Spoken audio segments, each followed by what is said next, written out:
Bonjour. Dans le cadre de nos séances d'algèbre de S2, voici aujourd'hui la vidéo numéro 26. C'est les premières notions de diagonalisation. Nous parlerons de valeurs propres et de vecteurs propres. Alors,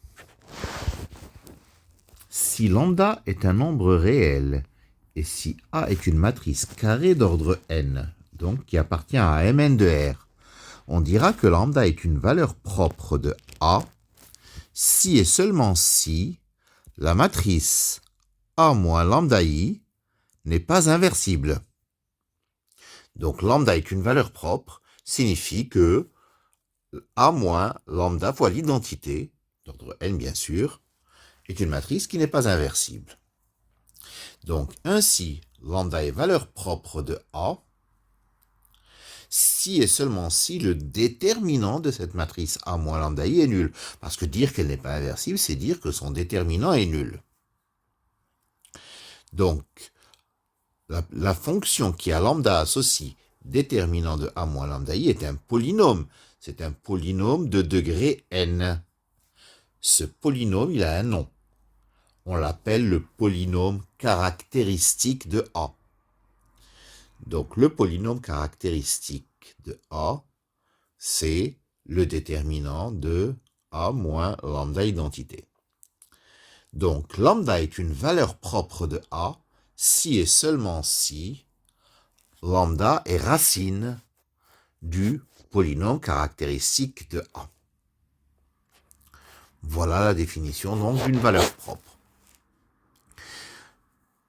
Si lambda est valeur propre de A moins lambda I, nous avons dit, elle n'est pas inversible. Ça signifie que son rang n'est pas n, il est strictement plus petit que n. Donc d'après le théorème du rang, la dimension du noyau de A moins lambda I ne peut pas être égale à 0. Elle est supérieure ou égale à 1.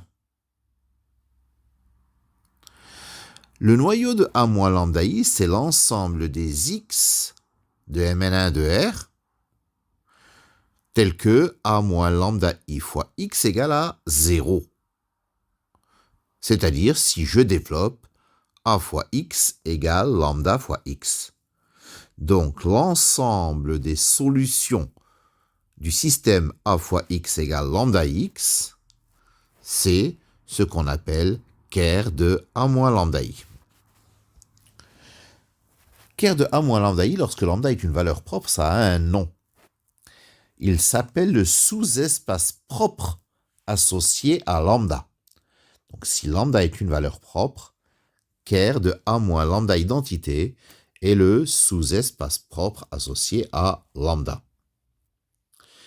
Donc si lambda est une valeur propre de A, la dimension du sous-espace propre de A associé à lambda est supérieure ou égale à 1. Mais si lambda n'est pas valeur propre de A, le noyau de A moins lambda I, c'est le vecteur nul. Ça veut dire qu'il n'y a que 0 qui est solution de AX égale lambda X. Si X est non nul et appartient au sous-espace propre de A associé à lambda, lambda bien sûr sera une valeur propre. Alors X s'appelle vecteur propre de A associé à lambda. Qu'est-ce que c'est qu'un vecteur propre associé à lambda? C'est un élément non nul du sous-espace propre. L'ensemble des valeurs propres d'une matrice A s'appelle le spectre de A, et se note SP de A. En d'autres termes, SP de A, c'est l'ensemble des racines du polynôme caractéristique. Alors, une propriété importante qu'on utilise assez souvent, dire que 0 est une valeur propre de A, c'est dire que A n'est pas inversible. Parce que nous avons dit que lambda est valeur propre si A moins lambda I n'est pas inversible.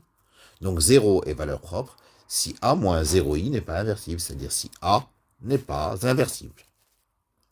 Ben, on va traiter un premier exemple dans cette première vidéo.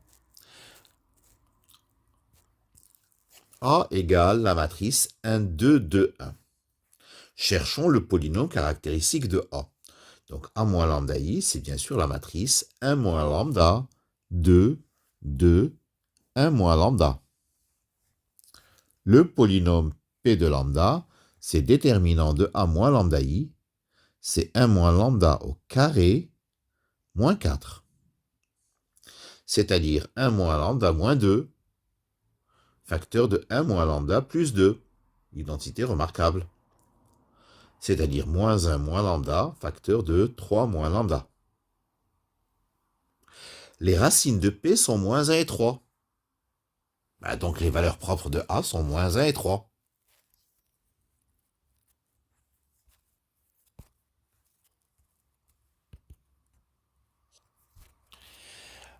Le spectre de A donc vaut moins 1, 3.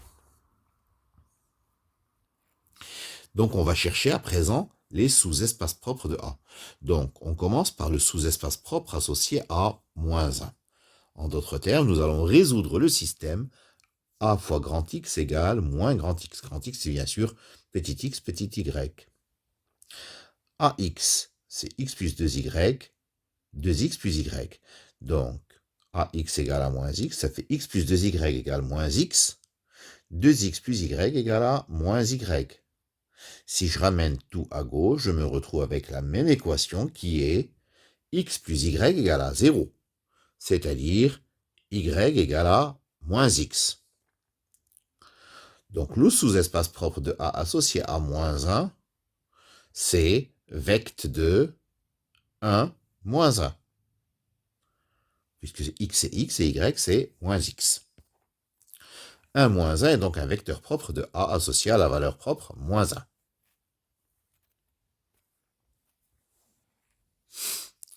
Cherche à présent le sous-espace propre de A associé à la valeur propre 3. AX égale 3x. Ça fait petit x plus 2 fois petit y égale 3x. Et 2x plus y égale 3y. Si je ramène tout à gauche, j'obtiens la même équation qui est x moins y égale à 0, ou bien y égale x. Donc, le sous-espace propre de A associé à la valeur propre 3, c'est vecteur de 1, 1. Donc, 1, 1 est un vecteur propre de A associé à la valeur propre 3.